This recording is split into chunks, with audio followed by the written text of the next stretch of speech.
नमस्कार विद्यार्थियों। इससे पूर्व की कक्षाओं में हमने देखा था कि एक तोले अफीम की कीमत के प्रमुख पात्र कौन-कौन से हैं और उनका चरित्र चित्रण किस प्रकार से किया जा सकता है तथा इसके अलावा हमने इस एकांकी के कथानक के बारे में भी चर्चा की थी। यानी कि 2 तत्व हो गए थे इसके, पहला कथानक और दूसरा पात्र एवं चरित्र चित्रण। आज हम इस एकांकी में संवाद यानी कि कथोपकथन और उसके बाद संघर्ष एवं द्वंद्व किस प्रकार इसमें उकेरा गया है, अभिव्यक्त किया गया है, उसको समझने का प्रयास करेंगे। तो पहले हम देखते हैं संवाद और कथोपकथन। संवादों के द्वारा ही एकांकी की कथा और उसके चरित्रों का विकास होता है। हमें उसके जो पात्र हैं वो किस प्रकार के हैं, उनका चरित्र क्या है, इसके बारे में जानकारी मिलती है जब पात्र आपस में वार्तालाप करते हैं और एक दूसरे के बारे में हमें बताते हैं। उद्देश्य की सफलता और स्पष्टता को भी संवाद और कथोपकथन द्वारा ही सिद्ध किया जा सकता है। संवादों के द्वारा ही देश काल वातावरण को जाना जा सकता है, यानी किस संवादों का प्रयोग कर रहे हैं, किस भाषा का, किस लहजे का वो प्रयोग कर रहे हैं, उसके द्वारा ही हम ज्ञात कर सकते हैं कि ये जो एकांकी है ये कौन से वातावरण में लिखी गई है, किस देश में, किस क्षेत्रीय वातावरण में लिखी गई है। इसका ध्यान हमें संवादों के द्वारा ही हो सकता है। संवादों के द्वारा ही कथा को गति प्रदान की जाती है। पात्रों की अंतःबाह्य चरित्र को संवादों के द्वारा ही अंकित किया जाता है। यानी कि पात्रों के मन में यदि कोई अंतर्द्वंद चल रहा है तो उसके बारे में भी हम संवादों के माध्यम से जान सकते हैं। अभिनेता की दृष्टि से यदि हम देखें, सरल संक्षिप्त संवाद ही अच्छे माने जाते हैं।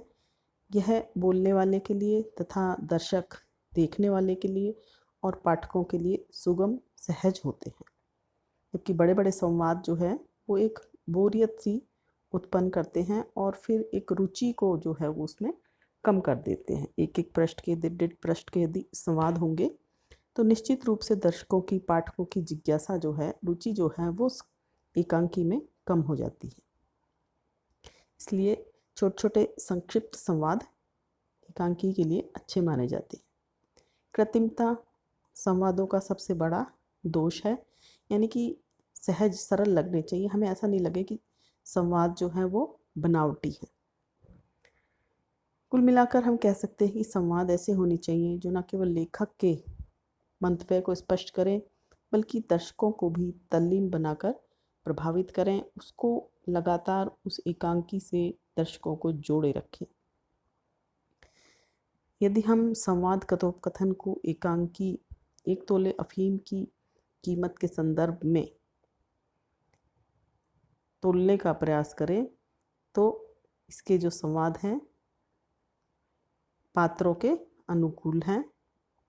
संवाद सहज, सरल और बोलचाल की भाषा के हैं और छोटे छोटे संवादों के द्वारा दर्शकों को और पाठकों को जोड़े रखने का, उनमें कौतूहल उत्पन्न करते जाने का एक प्रकार से प्रयास किया गया है। जैसे कि मुरारी कहता है, आप कौन हैं? विश्व मोहिनी। लाला सीताराम जी कहाँ हैं?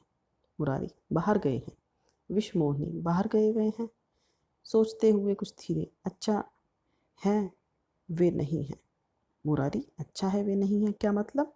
मतलब छोटे छोटे संवाद इसमें हैं जो कि पाठकों को, दर्शकों को बांधे रखते हैं। तो संवादों की दृष्टि से ये एकांकी सफल कही जा सकती है। हर वर्ग का पाठक, चाहे वो पढ़ा लिखा हो, मध्यम पढ़ा लिखा हो या बिल्कुल भी पढ़ा लिखा नहीं हो, वह इस एकांकी को इस रंगमंच पे देखकर अच्छी तरह उसे समझ सकता है, उससे आत्मसात कर सकता है और उसके उद्देश्य को समझ सकता है।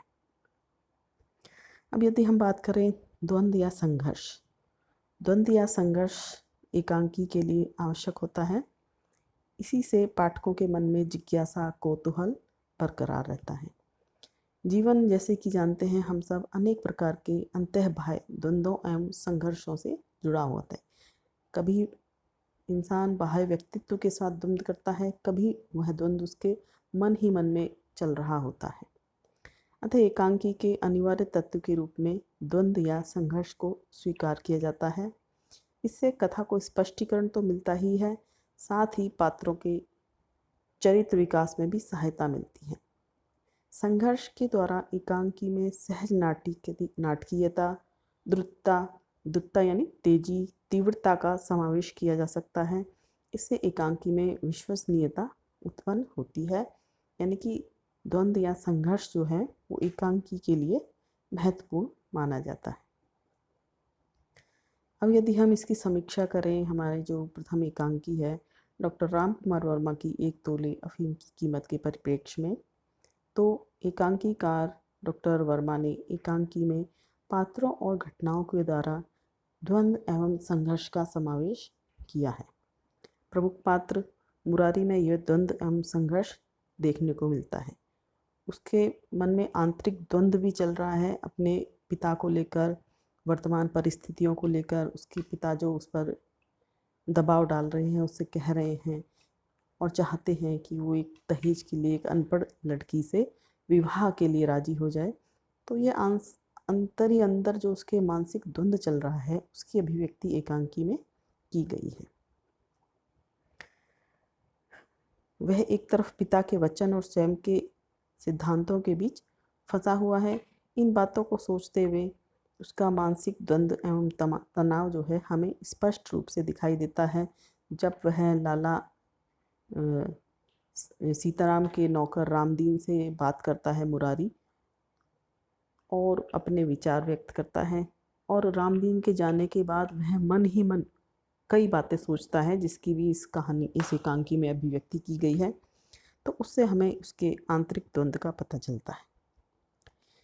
इसके अलावा मुरारी और विश्वमोहिनी दोनों ही अपने अपने कारणों से आत्महत्या करना चाहते हैं। तो ये द्वंद्व और संघर्ष हमें पूरी एकांकी में दिखाई देता है कि कौन आत्महत्या करेगा, मुरारी या विश्वमोहिनी, या दोनों में से कोई नहीं, या दोनों ही मर जाएंगे। क्या दोनों ही समाज की जो सामाजिक बुराइयां हैं उसकी बलि चढ़ जाएंगे? दहेज प्रथा के आगे दोनों ही नतमस्तक हो जाएंगे?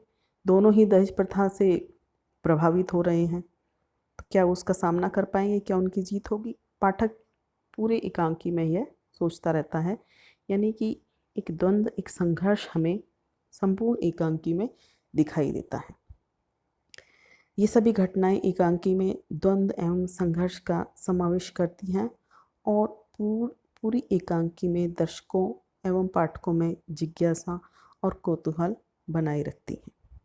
इस प्रकार हमने देखा कि संवाद की दृष्टि से ये एकांकी पूर्ण रूप से सफल है, और द्वंद्व एवं संघर्ष की अभिव्यक्ति में भी एकांकीकार को पूर्ण रूप से सफलता इस एकांकी में मिली है।